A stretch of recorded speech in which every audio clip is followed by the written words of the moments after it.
ขอนอบน้อมต่อพระรัตนตรัยแก้วเจ้าสามประการน้อมเอาคุณพระพุทธเจ้าคุณพระธรรมเจ้าคุณพระสังฆเจ้าคุณพระอรหันตเจ้าอริยสงฆ์เจ้าจุตนจุองค์ได้เมตตาแผ่ปารมีมาเป็นนวโลกุตรธรรมปกเก่าเกษาปกห่มหักษาครูบาอาจารย์พระมหาเถระพระเทรานุเถระเพื่อนสหธรรมิกสหพรหมจารีทุกรูปทุกองค์ปกห่มหักษาศรัทธาสาธุชนคนดีโยมป่อโยมแม่โยมปิโยมน้องทั้งหลายที่ติดตามรับฟังรายการสารธรรมยามค่ำในวันนี้วันที่30เดือนเมษายนศักราชพระพุทธาได้2560เก่าพระวสาศรัทธาญาติโยมวันนี้เข้ารายการจ้าไปหน่อยเดินทางไปร่วมงานบุญนะที่วัดบ้านจุดใต้นะหรือว่าจุดหลวงนะวันนี้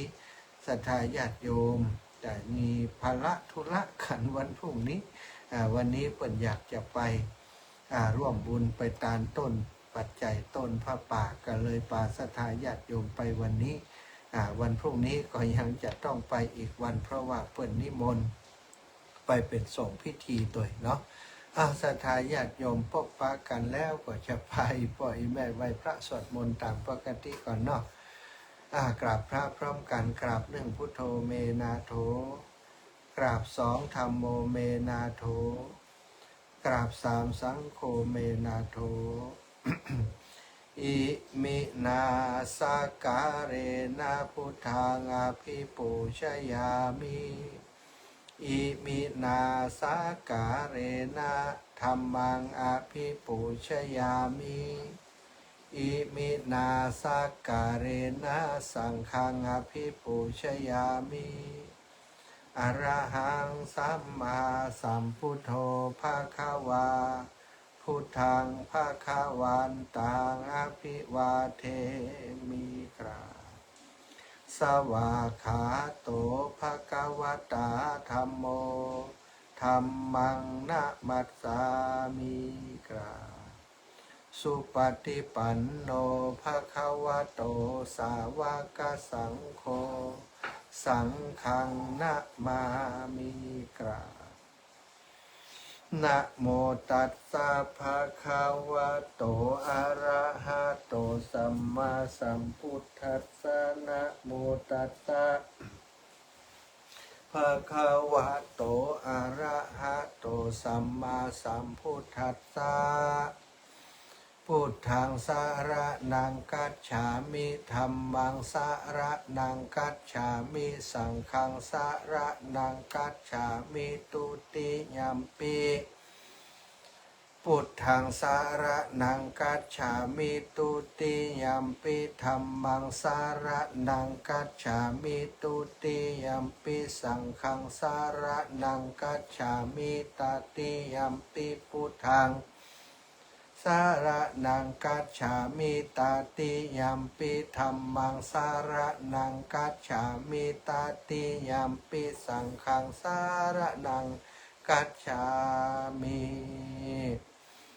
อิติปิโสภะคะวะอะระหังสัมมาสัมพุทโธวิชชาจารณะสัมปันโน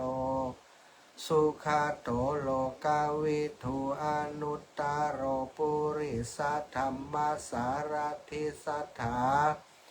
เทวมนุษย์สานังพุทโธภะคะวะติสวะคาโตภะคะวะตาธัมโม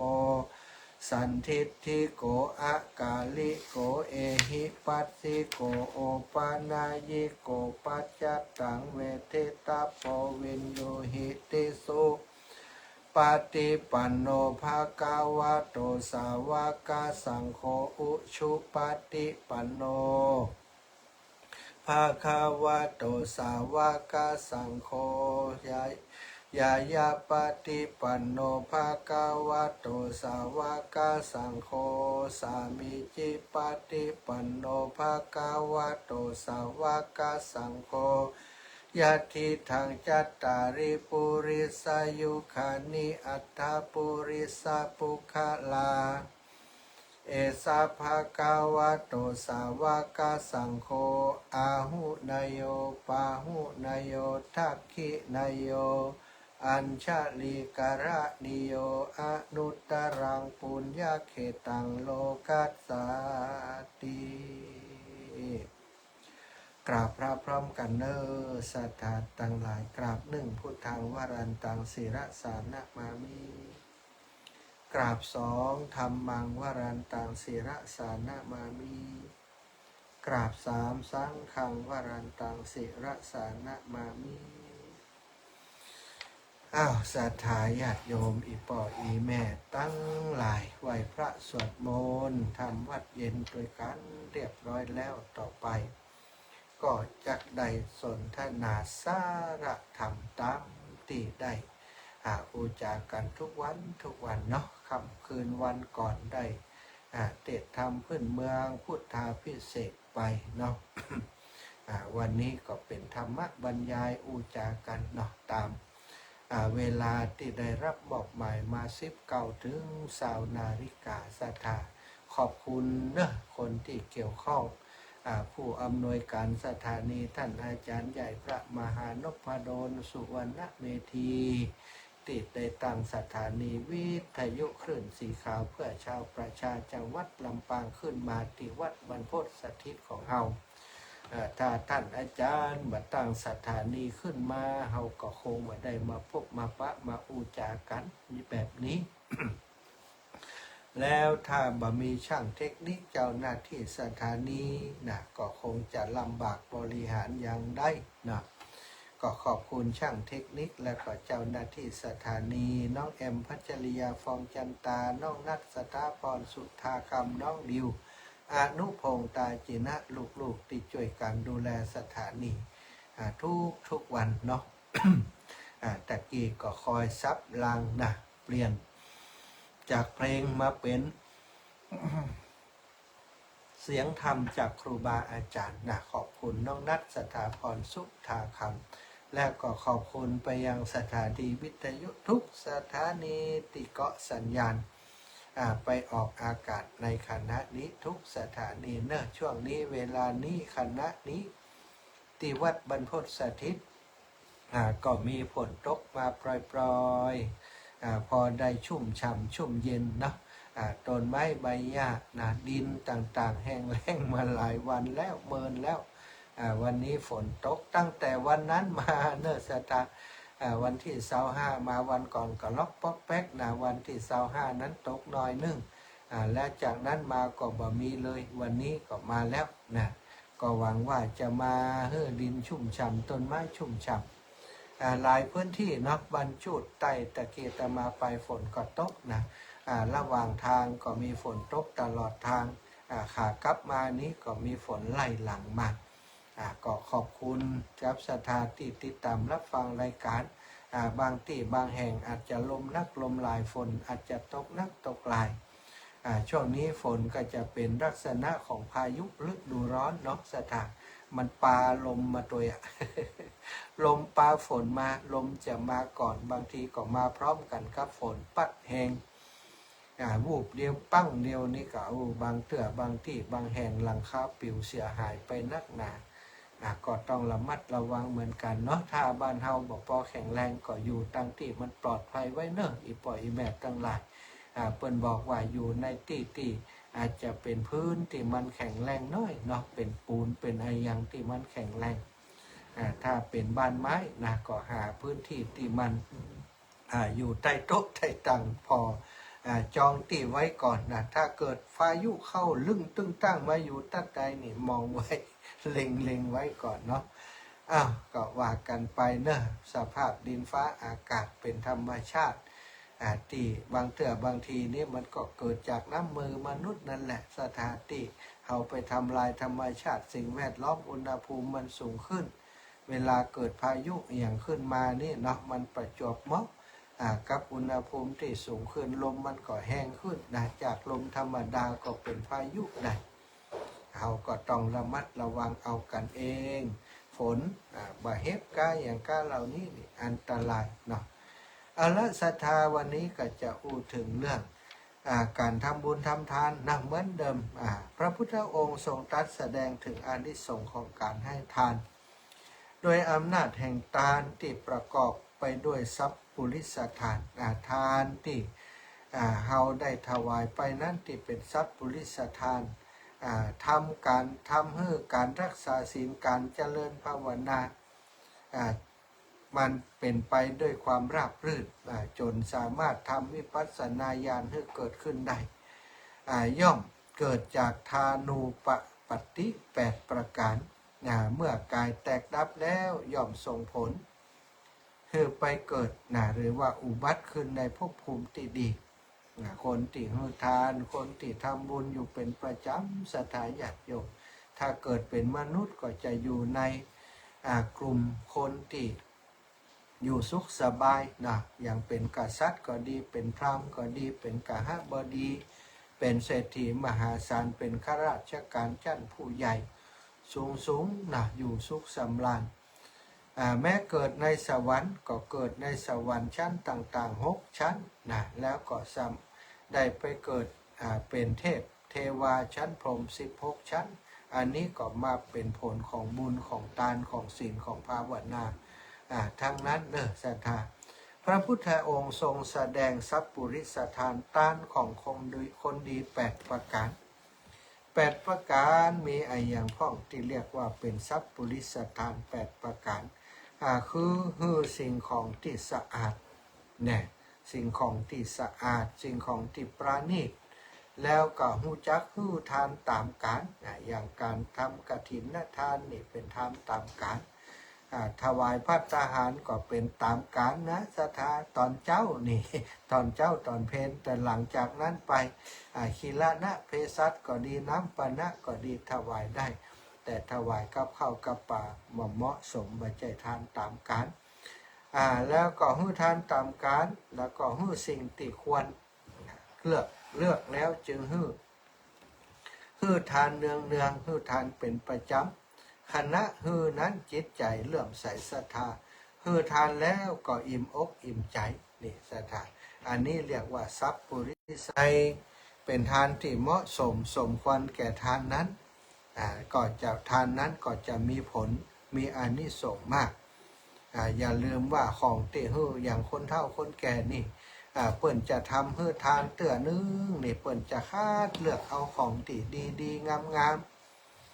ของที่สะอาดมาหื้อทานบางคนบางเตื้อนี่กินเองยังบ่สะอาดเต่ากับสิ่งที่เอาไปหื้อครูบาอาจารย์พระสงฆ์องค์สังฆเจ้าหรือพ่อแม่ครูอาจารย์ต้องทำให้สะอาดให้ทานที่สะอาดแล้วยังบ่พอยังจะต้องทำให้ทานนั้นเป็นของที่ประณีตอย่างเปิ่นเอาของผลไม้รากไม้มาถวายครูบาอาจารย์อาจจะสังเกตเห็นว่าบางคนนี่ประดิษฐ์ประดอยเอาให้สวยให้งามเลยก็มีอันนี้เรียกว่าทานที่ประณีตทานที่ประณีตเอาใส่ภาชนะที่ประณีตที่มีค่าศรัทธาญาติโยมทั้งหลายนอกจากสะอาดแล้วคำว่าประณีตก็หมายความว่าทำให้ของนั้นใส่ในภาชนะที่ดีจัดเรียงไว้อย่างดีไว้บนภาชนะที่ประณีตอันนี้เรียกว่าสะอาดแล้วยังบ่พอยังประณีตแถมตัวศรัทธาอุไปอุมาอากาศร้อนขออนุญาตเปิดแอร์สักกรรมนะ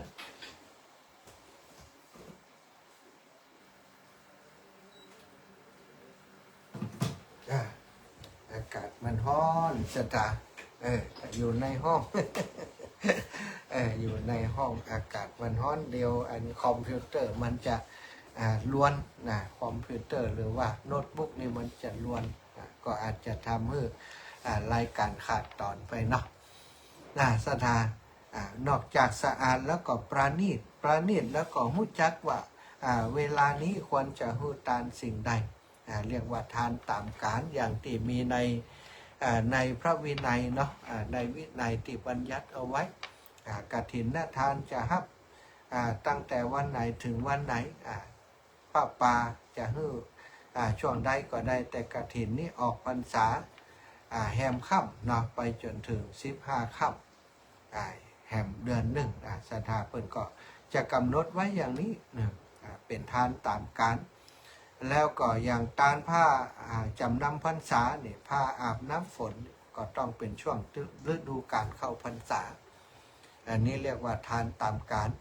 อย่างถ้าปกติทุกวันเนี่ยที่เขาจะฮื้อตานเนี่ยอย่างตอนเจ้าเข้าป่าอาหารตอนเจ้าถึงเพลเนี่ยถวายอาหารหลังจากนั้นก็มีคิรณะเภสัชเป็นยาก็ดีเป็นน้ำปานะก็ดีก็ถวายได้อยู่เนาะสิ่งที่ควรฮื้อนี่ก็สำคัญฮื้อสิ่งที่ควรฮื้อตู้เจ้านี่ไปเอาของที่ตู้เจ้าบ่ฉันไปฮื้อ หรือว่าเอาของที่มันบ่จำเป็นต่อสมณะสารูปไปฮื้อมันก็มีประโยชน์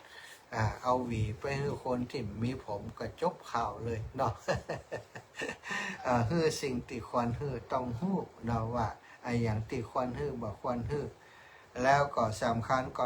เลือกแล้วจึงได้ฮื้อเลือกฮื้อดีแล้วจึงฮื้อแล้วก็บ่ใจว่าโอ้ฮื้อทานครั้งเดียวหายแซ่บไปเลยจัดหนึ่งเกิดมาจัดหนึ่งฮื้อทานครั้งเดียวพอละฮื้อนักแล้วอีกความจริงการฮื้อทานนั้นบ่ได้นับตียอดว่าจะฮื้อนักฮื้อน้อยต่อใดเปิ้นต้องการฮื้อเฮาป้อมเปงมันคัดเก่าตัวเองไปเรื่อยๆศรัทธาญาติโยมฮื้อเป็นประจำฮื้อเป็นนิดเป็นประจำอย่างก็ตามที่เฮาฝึกฝนทำบ่อยๆฮื้อบ่อยๆมันก็จะเป็นความเคยชินของอุปนิสัยนะมันก็จะทำให้นิสัยของเฮานั้นจะโน้มเอียงไปการเป็นคนเสียสละเป็นคนที่ปล่อยวางเป็นคนที่ชอบช่วยเหลือผู้อื่นเป็นคนที่มักหุมในการฮื้อตานการฮื้อตานนี้มันจะสละความตนีได้ความตนีมันก็จะมีทุกวันศรัทธา ขิจิอันโน้นอันนี้ว่าอยากจะฮื้อไผแต่โอ้เกิดไปเกิดมามันเป็นประโยชน์ต่อคนอื่นก่อยฮื้อก่อยทำก่อยฮื้อก่อยทำไปเมินเข้าอุปนิสัยของเฮาก็จะเป็นคนมีปกติที่บ่ค่อยขี้ทีขี้เหนียวหุมฮื้อตานมักฮื้อตานเป็นประจำอย่างอุบาสกอุบาสิกาทั้งหลายและก็ศรัทธาเท่าแก่อีพ่ออีแม่ทั้งหลายที่หมู่เฮา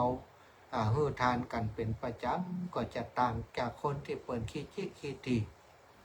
บ่หุมฮื้อตานจะฮื้ออย่างแต่ละทีนี่โอ้กึดแล้วกึดแฮม สุดท้ายบ่ฮื้อสักกรรมก็มีนี่เนาะอย่างหมู่เฮานี่โอ้หันมีโอกาสเมื่อใดก็ฮื้อเมื่อนั้นนี่ฮื้อเนืองคณะฮื้อต้องมีจิตใจที่เลื่อมใสศรัทธาบ่ใจว่าฮื้อแบบผู้ต้องการได้หน้าต้องขอไปทีฮื้อแบบขอไปทีฮื้อด้วยความบ่เต็มใจหันคนอื่นฮื้อจึงฮื้ออย่างอีเป็นต้นอันนี้บ่ใจการฮื้อด้วยความเลื่อมใสศรัทธาการที่จะฮื้อตานมีพระนิสงส์มากต้องฮื้อด้วยจิตใจที่มีความเลื่อมใสศรัทธาจริงๆแล้วที่สำคัญถ้ามีความเลื่อมใสศรัทธาจริงๆฮื้อแล้วมันจะอิ่มใจเนาะอย่างเราทำบุญกันมาทุกครั้งทุกคราเนี่ยศรัทธาจะอู้เสมอเวลาปะกันที่น่าอิ่มใจแต่อาจารย์ได้ไปร่วมบุญวันนั้นได้ไปร่วมกิจกรรมวันนั้นหันครูบาอาจารย์ก็อิ่มใจแล้วอีแม่หันครูบาอาจารย์หันคนไปนักวันนั้นอีแม่ขนคิงลุกมดนี่หรอศรัทธาปะกันวันนี้เนาะโยมแม่ประพินหนอแก้วโยมแม่ได้โยมป่อวิโรจน์โยมแม่ประพินหนอแก้วเปิ่นปากันมาวันที่รดน้ำดำหัวครูบาอาจารย์พี่น้องบรรจุใต้เปิ่นก็ว่าอีแม่ไปวันนั้นขนคิงลุกมดทำไมขนคิงลุกเพราะว่าเปิ่นปลื้มใจปิติใจเปิ่นได้หอมวิทยุ5-6 เครื่องศรัทธาพร้อมเป็นเจ้าภาพสังแหมเป็นเจ้าภาพโปรงทานแหมเอาปัจจัยไปถวายดำหัวครูบาอาจารย์แหมเปิดภูมิใจที่ได้ทำกับครูบาอาจารย์แล้วก็ยิ่งหันคนมานักมาหลายเปิ่นยิ่งปิติในใจว่าทุกคนก็จะเป็นอย่างนี้ศรัทธาถ้าเฮาฮื้อทานด้วยความจิต ศรัทธาเริ่มใส่แล้วนะก็ย่อมจะอิ่มใจนี่ถ้าเขาทำอย่างนี้ก็แน่นอนละเนาะอย่างน้อยถ้าเกิดมานี่ก็จะเป็นกษัตริย์เป็นพราหมณ์เป็นข้าบดีมหาเศรษฐีถ้าไปอยู่สวรรค์ก็อยู่สวรรค์กรรมวจร6จันทร์นะดุสิตานะจันทร์ดุสิตจันทร์จันทร์ดุสิตจันทร์ดาวดึงนะสถานหลายจันทร์นะหลายจันทร์สวรรค์6จันทร์นะจันทร์เป็นเทพชั้น6ชั้นนะเทพเรียกว่าชั้น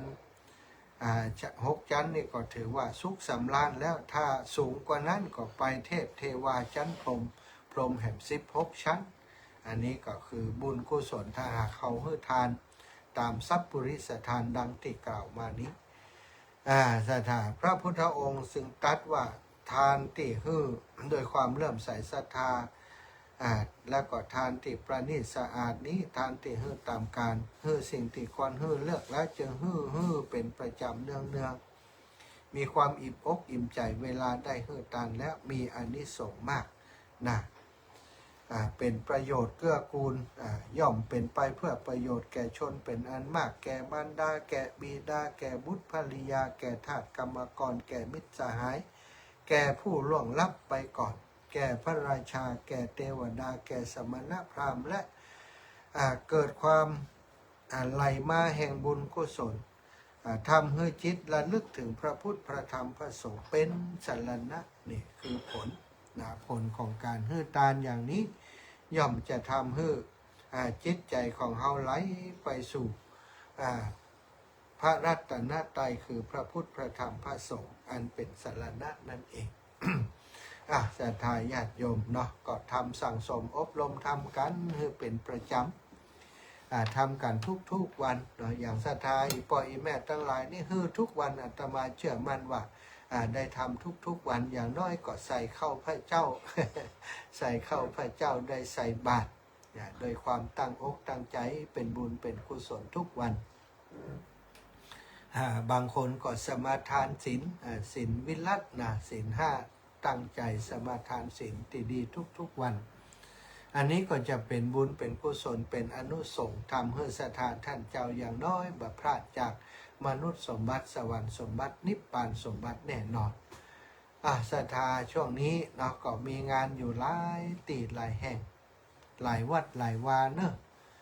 ภายจะแจ้งข่าวสารวัดวาอารามของท่านในช่วงนี้ก็ยินดี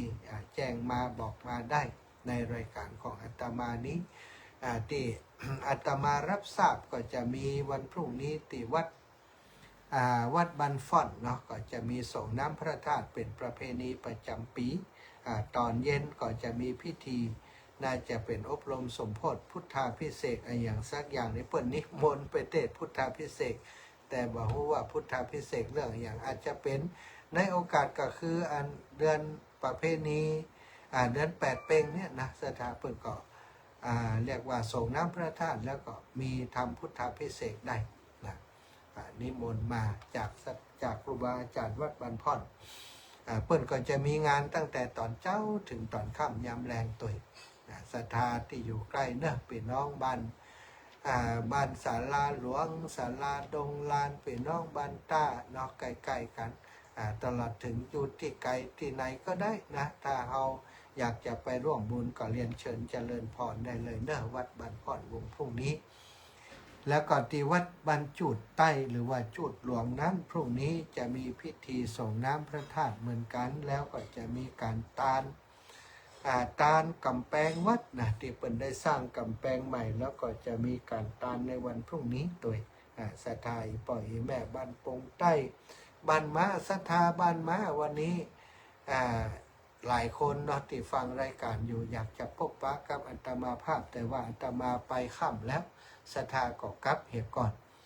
พี่น้องบ้านโยมแม่คำปันเขาเนาะพี่น้องบ้านแม่ปุ่มก็มาแต่ว่าก็กลับไปก่อนไม่ได้ปะกันสักกรรมพี่น้องบ้านนาน้ำมันบ้านนาบัวนี่บอกว่าไปหรือเปล่าแต่ว่าบ้านจุดใต้ทราบว่าไปบ้านไหลหินก็ไปบ้านแม่หวกก็ไปว่าอ่านเอา แต่ว่าไผ่มาวันพรุ่งนี้ก็จะได้ปะกันอาตมาก่อนน่าจะไปถึงปุ้นประมาณ9 โมงป่ายสักน้อยเนาะเปิดนิมนต์เป็นสมพิธีก็จะไปฉลองศรัทธาครูบาอาจารย์คณะศรัทธาพี่น้องบ้านจุดใต้ตามที่เปิดได้นิมนต์มา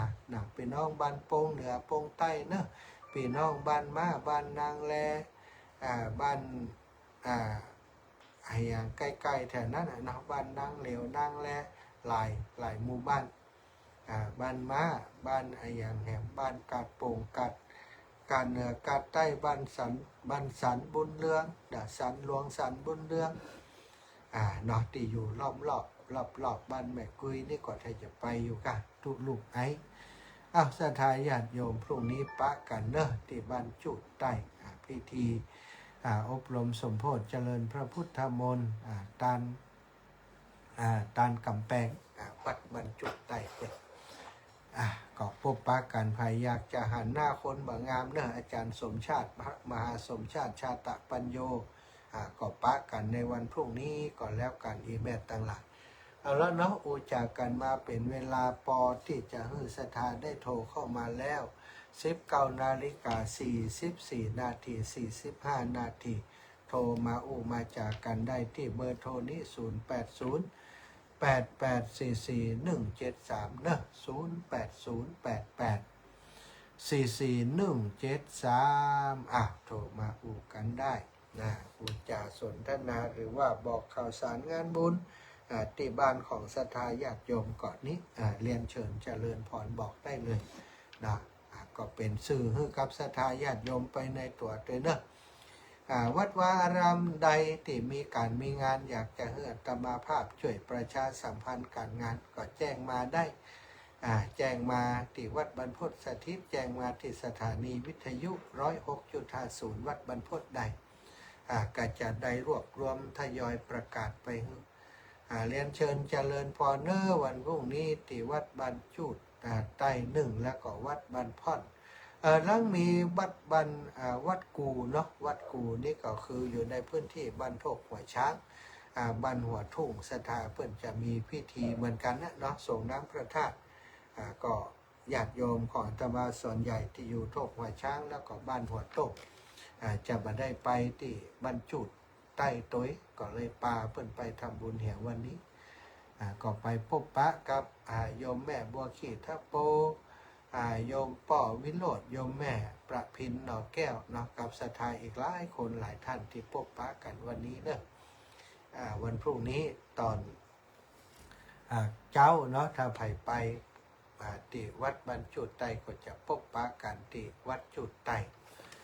ศรัทธาพี่น้องต่างบ้านโป่งใต้ทราบว่าก็จะรอไปพบปะกันที่ปุ้นเหมือนกันความจริงวันก่อนเสาร์5นี่ก็ปะกันไปรอบแล้ว แต่วันผูกก็หลายคนก็อยากจะปะแหมไม่รู้ปะกันบ่อยๆเนาะก็จะได้อุจาสนทนาธรรมกันไปจากนี้ไปก็คงจะเป็นเรื่องราวของการเตรียมงานสถานที่จะรอเตียนพรรษาปีนี้อาตมาภาพอย่างใดยังบันแน่ใช้เตื้อช่วงตั้งแต่วันที่3ไปนี้อาตมาบางทีอาจจะไปเดินธุดงค์สักช่วงหนึ่งเพราะว่าได้มีภาระดูแลโรงเรียนขนาดเล็กแต่อาตมาภาพได้อุปถัมภ์ดูแลอยู่ที่โรงเรียนทุ่งโป่งนั้นเปิ้นก็ได้จัดกิจกรรมระดมทุนเมื่อช่วงเมษาสงกรานต์นั้นได้ปัจจัยอยู่ประมาณ90,000 ปลายซึ่งปีนี้จะต้องใช้ปัจจัยใช้เงินที่มาจ้างครูมาช่วยสอนโรงเรียนที่โรงเรียนทุ่งโป่งนั้น 180,000 กว่าบาทตอนนี้ก็ขาดไปประมาณ90,000 กว่าบาทวันนั้นครูบาอาจารย์ที่โรงเรียนทุ่งโป่งก็ปรึกษามาว่าหลวงพ่อที่ตอนจัดงานเมษาได้เต่าอีบันเดียวขาดไปเต่าอีหลวงพ่อว่ายังได้เขาจะทำกิจกรรมอย่างก็คงจะ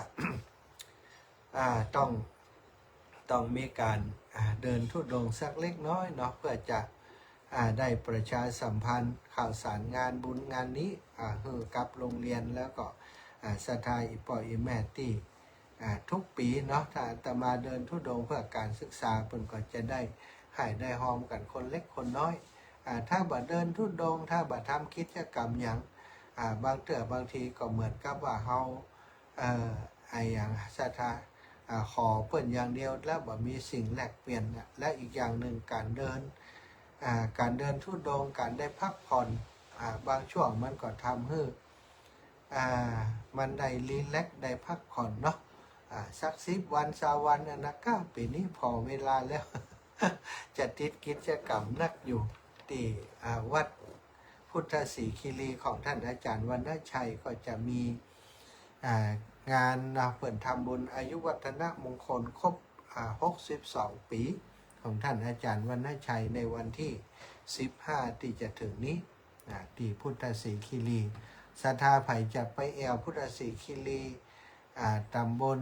ขุนแปะเนาะขุนแปะขุนแปะอำเภอจอมตองกับบอกแจ้งกันได้เนอะไปจะไปด้วยกันก็น่าจะสัก2-3 ตู้เนาะคนที่จะไปแอวด้วยกันหลายคนก็จะอยากจะไปแอวดูเจดีย์พุทธศรีคีรีที่ขุนแปะศรัทธาไปแอวด้วยกันได้เนาะเตรียมตัวกันไว้วันที่15เดือนเนี้ยนะเดือนพฤษภาที่จะถึงนี้แล้วก็วันที่19นะมี2 งานถ้าไปขุนแปะก็อาจจะไม่ได้ไปม่อนจอมพอนะถ้าไปติดกันถึง2 วัดศรัทธาจะอิดล้ำไปเพราะมันก็มีการใช้จ่ายเนาะรถลาที่ไปนั้นขุนแปะนี่ก็ประมาณถ้าเหมารถตู้ไปก็น่าจะประมาณ3,000ปลาย4,000ก็ถ้า3,000ปลาย4,000นั่ง10 คนก็ประมาณ400 บาทตอนนี้ก็น้ำมันก็ขึ้นนะสถานแล้วก็ที่ไปขุนแปะนี่มันจะต้องขึ้นดอยไปสักน้อยก็คงจะประมาณเนี้ยจากลำปางไปจอมตองขึ้นดอยไปที่ขุนแปะนี่เปิดก่อนน่าจะเอาประมาณสัก300-400 บาทต่อคนนะถ้าเป็นต่อกันเนี่ยก็ประมาณนั้นประมาณ3,000ปลาย4,000แต่ถ้าเกินนั้นก็ต้องไปละสถานมันเป็นน้ำกล่องไปเนาะมีเบอร์โทรเข้ามา0926866458อาตมาฮับตันเนอะโทรมาแถมใหม่ก็แล้วกันนะสถาญาติโยม0808441730 เ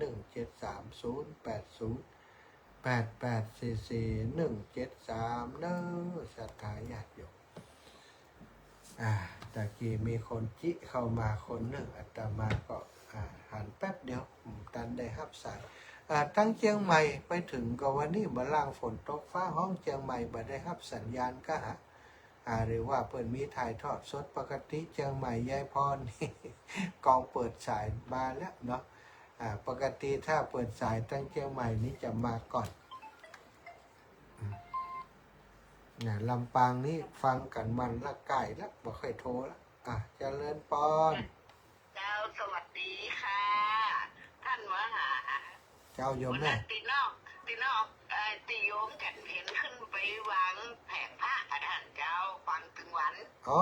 โยมจันเพนเนาะโยมปอชื่ออย่างก็ประเสริฐก็อย่างก็สารครับผมก็ฟังตลอดนะครับปอประสานเนาะว่าสันว่าสันว่าสันนี่หน้าหนาวก็หน้าร้อนนี่หนาวที่ดูตรงนี้ปลาขามนี่เองแหละท่านเจ้าวันหลังก็มาเอวเนอะวันผูกก็ไปเปิดแผงเพื่อนกะบ้านอย่างก็บ้านฝอนก็ได้แล้วน่ะบ้านฝอนกับบ้านจุดใต้น่ะริมรางรถไฟเหรอริมรางเพราะว่ามีตลอดนะครับดีละเนาะสาธุสาธุเนอะโยมแม่โยมป่อเจ้าได้มาเอวเนาะสาธุแม่เพนวันนั้นเปิดมาเปิดแผงเนาะไปศรัทธาว่ากันไปว่ากันไปศรัทธาญาติโยมอีป่ออีแม่ทั้งหลายก็ใครสะดวกโทรมาก็โทรเข้ามาได้เนอะอุจาสนทนาธรรมกันโทรมาแสดงความคิดความเห็นก็ได้โทรมา เกี่ยวกับเรื่องของการกิจกรรมการงานติบ้านของศรัทธาญาติโยมก็ได้เนาะเป็นการประชาสัมพันธ์ไปในตัวตั้งเชียงใหม่สรุปแล้วนี่วันนี้ทางวัดฝ่ายเห็นนี่ได้ยินก็ยายพรแม่นวลยอดคำปันนี่ได้ยินได้ยินเปิ่นถ่ายทอดในอย่างอยู่จ้าหาเนาะศรัทธาญาติโยมตอนนี้เวลาเท่าไหร่เวลา19:53 นาทียังพอมีเวลาอยู่เนอะแล้วก็วันที่19เนาะสถานที่ของหลวงปู่ดอยไปจะไปตัวอาตมาภาพก็แจ้งมาได้เนอะ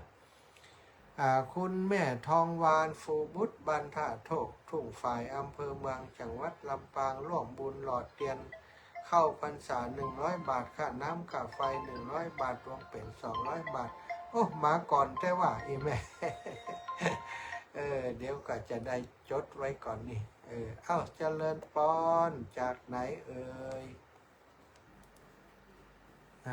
แม่บัวเย็นไปบ้านจุดน้ำมาแวะไข่ไปตัวกาวันผูกบ่มันถูกไม่ได้ไปแล้ว วันที่1ไปไหนที่นึงตอนเจ้าแม่อยู่นี่ตอนบ่ายลูกเขาไปแล้วเจ้าอยู่บ้านหนองยางผสมน้ำพระธาตุหนองยางแหมล่ะน่ะหนองยางก็มีน่ะส่งน้ำพระธาตุเนาะหลายตีเนาะแม่เนาะอันอู้กันตอนนั้นประมาณเที่ยงเนี่ยอู้เขาก็ฮู้ว่าเขาได้ไปตัวน่ะที่แรกเขาจะไปเขาก็คิดว่าหมู่วันนั่นเขาจะได้ไปตัววันพุธเขาว่าวันพุธเขาจะไปวัดกูเด้ออีน่ะเพราะลุงเมื่อเขาเป็นงานประจำเขาเนาะก็เลยว่าก็เป็นอย่างไรอย่างไรอันไปวันนี้เหรอกะก็เลยชวนกันไปเลยไปวันนี้กันเลยลูกจะเอาไปดีแล้วเนาะเอวไหนมั่วนอนรีสอร์ทกะนอนไปประเทศลาวอย่านอนไปประเทศลาวนะเหรอลาวเหมือนกันน่ะ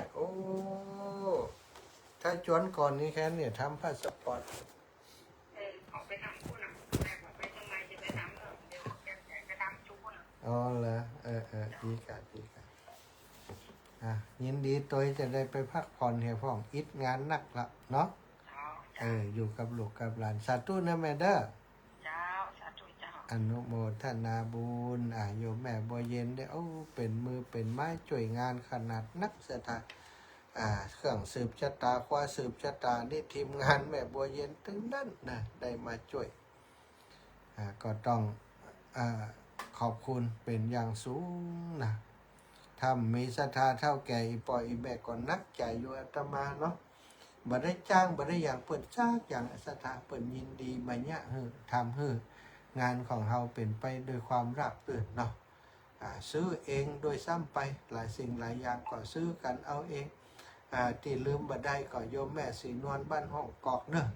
ต้นกล้วยต้นอ้อยไอ้ยังต่างๆของโยมแม่สีนวลแล้วก็พี่น้องบ้านแรงแห่งรุ่นนี้เนาะแม่เป็นกาฟัง